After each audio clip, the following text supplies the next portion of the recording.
Welcome to today's Living Word with Pastor Arlene.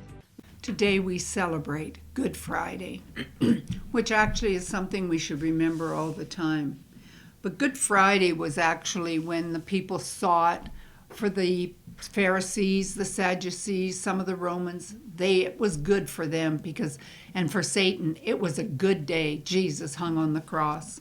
Now remember, Jesus hadn't become sin yet. And in Isaiah 52, verse 14, it says, "As many were astonished at thee, his visage, his face, his looks was so marred more than any man, and his form more than the sons of man, so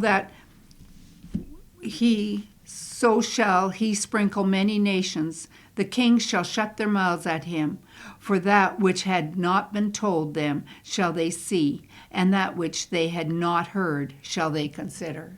They didn't know about what was going on. Satan didn't understand what was happening.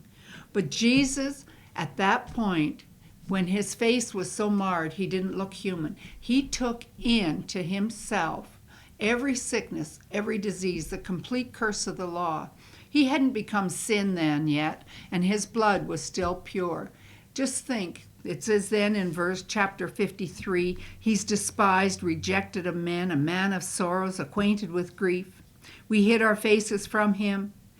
He was despised, we esteemed him not. Surely he hath borne our griefs and carried our sorrows. He bore our griefs.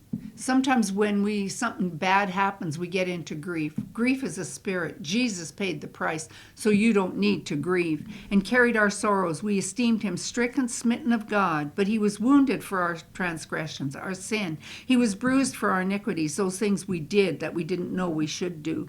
The chastisement was upon him, and with his stripes we are healed. All that came on Jesus while he was still in a man's state.